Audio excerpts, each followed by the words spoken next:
Olá, meu amado, minha amada que está aí nos acompanhando através deste canal aqui da nossa casa de oração.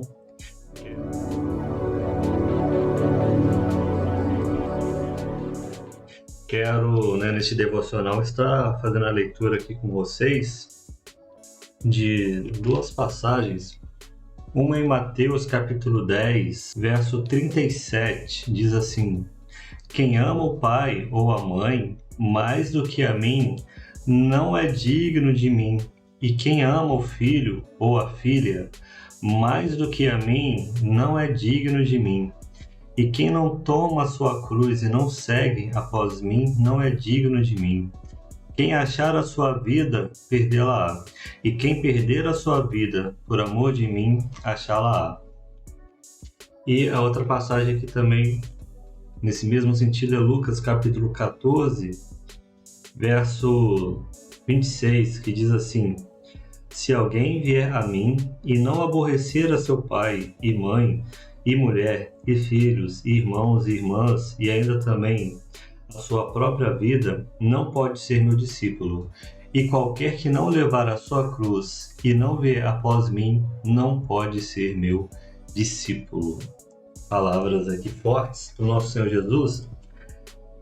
E eu estava fazendo uma leitura da história de uma cristã que viveu ali na faixa do segundo século, final do segundo século. Ela é conhecida como Perpétua, o nome dessa cristã, Perpétua. Ela foi uma mártir, foi alguém que deu a sua vida pela fé no Senhor Jesus Cristo. Ela preferiu morrer do que negar a sua fé. Mas a história dela vai muito além disso.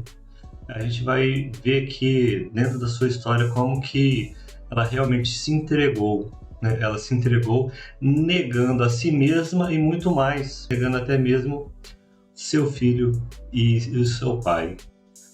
Mas antes de falar sobre a história de Perpétua, quero fazer aqui a leitura de uma notícia que foi vinculada lá em Londres, na cidade de Londres, na Inglaterra, em 6 de abril de 2004. Então eu vou fazer a leitura aqui dessa história, muito interessante, irmãos.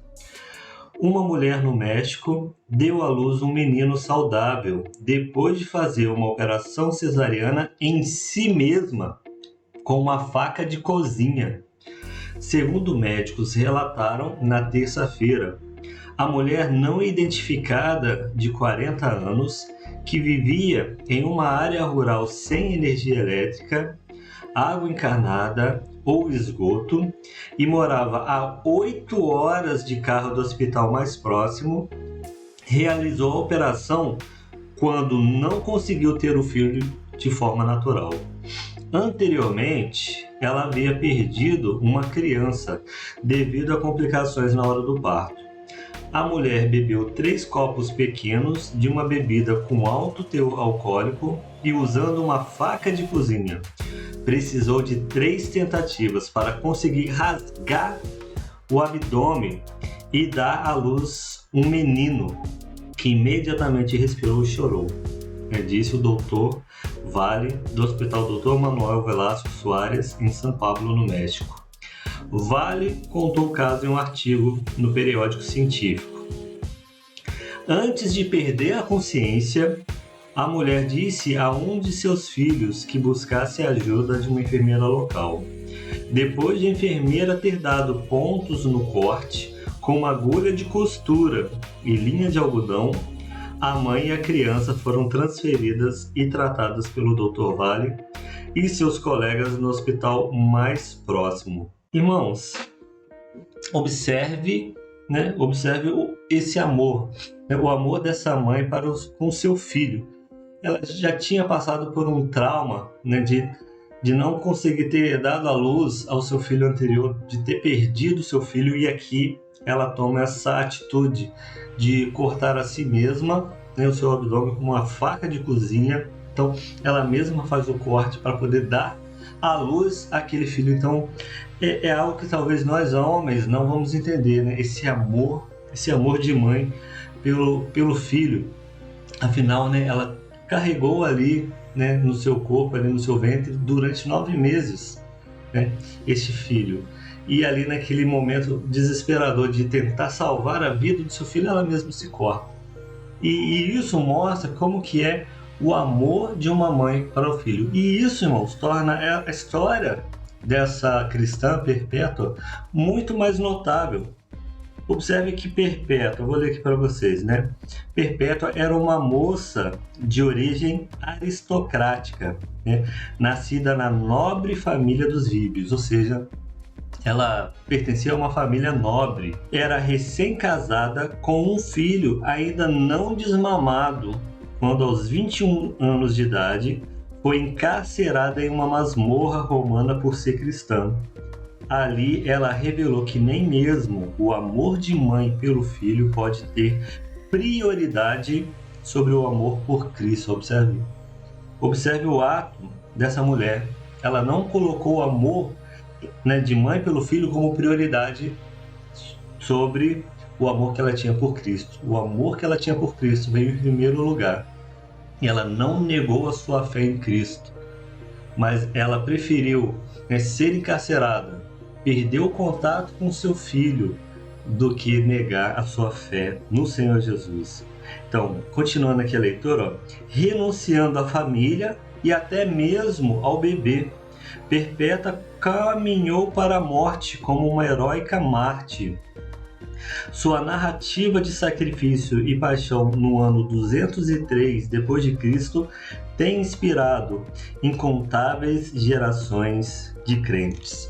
A gente observa, irmãos, né, uma mulher que, né, nessa época ali, ela tinha de tudo, ela fazia parte de uma família nobre e ela preferiu deixar tudo de lado, perder tudo, até mesmo o direito de poder amamentar o seu filho que era recém-nascido. Ela prefere perder esse direito do que negar a sua fé. E aí eu fico pensando, irmãos, né? Temos muito que agradecer a Deus pelo lugar que nós vivemos, né, pelo país que nós vivemos, pela liberdade que hoje nós temos muito a agradecer.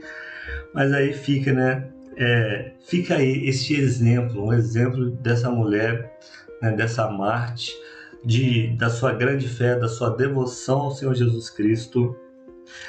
E tem aqui uma passagem, a gente vai observar que o pai dela não era cristão. Parece que toda a sua família era cristã, menos o seu pai. E é muito interessante a gente observar que nesses tempos o pai, né, ali nessa época, na época dos romanos, o pai ele tinha um grande apreço pela filha, um grande amor pela filha. E ali naquele tempo, se o pai quisesse, né, ao um filho nascer, né, quando um filho nascia, aquele filho era colocado, ou filha, né, era colocado aos pés do pai. E o pai ele poderia decidir se ia querer mesmo criar aquele filho ou filha, ou gostaria de deixar aquele filho ou filha abandonado à própria sorte para morrer sozinho. E isso acontecia muito frequente com meninas, né? As meninas filhas eram deixadas para lá e para morrer, né, ao relento, para morrer lá ao relento.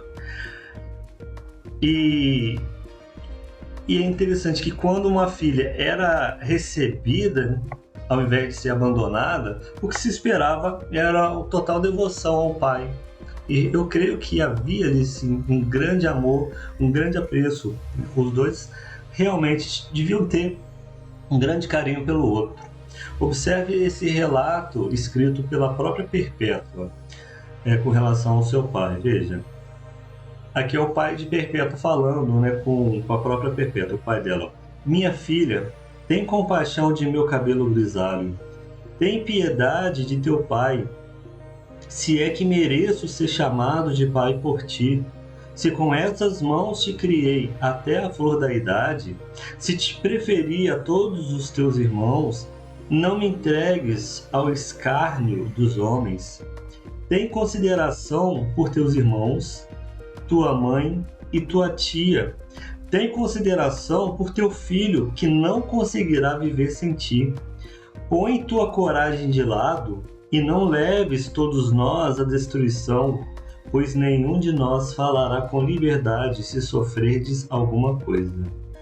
Essas foram as palavras, né, deste pai. E agora Perpétua continua escrevendo aqui nas suas anotações. Estas palavras meu pai declarou com carinho, beijando minha mão e atirando-se aos meus pés, e com lágrimas não me chamou filha, mas senhora. Afligi-me por causa dos cabelos grisalhos de meu pai, pois só ele não se alegraria com o meu martírio. Eu o consolei dizendo: naquele patíbulo, onde serei julgada ou executada, acontecerá o que Deus quiser, pois sabe que não somos colocados ali por nosso poder, mas pelo poder de Deus. E se apartou de mim, entristecido. Veja que tamanha fé, né, irmãos? Que tamanha devoção à pessoa do Senhor Jesus Cristo. Ali ela, né, mesmo tendo o seu pai aos pés dela, clamando, implorando para que ela desistisse daquela ideia de ser cristã, mesmo assim ela não se afastou da pessoa do Senhor Jesus Cristo, ela permaneceu firme na sua fé. E veja, ela realmente viveu o que a gente acabou de ler aqui na palavra do Senhor. Ela realmente viveu aquilo que o Senhor Jesus pregou. Isso é muito importante. E aí, irmãos, o escritor desse livro, ele deixa aqui uma pergunta. Eu não vou tentar responder essa pergunta, mas fica como uma reflexão para nós. Vou estar fazendo a leitura aqui da pergunta e aí deixo deixo em aberto aqui para que nós possamos estar pensando e refletindo sobre essa pergunta. Na atualidade, a família e a maternidade ou paternidade são altamente valorizadas entre os evangélicos. Com frequência se afirma, sem questionamento, que os membros de nossa família devem ser nossa mais alta prioridade. Você acha que isso é válido de uma perspectiva cristã? Estamos por demais preocupados com as relações familiares? O que Jesus quis dizer em suas duras palavras de Mateus, capítulo 10, verso 37, e Lucas, capítulo 14, versos 26. Como seria hoje a renúncia de filhos ou de pais por causa de Jesus? Então, irmãos, eu encerro essa devocional e agradeço pela presença de todos. Muito obrigado. Fiquem todos com a paz do nosso Senhor Jesus Cristo. Amém.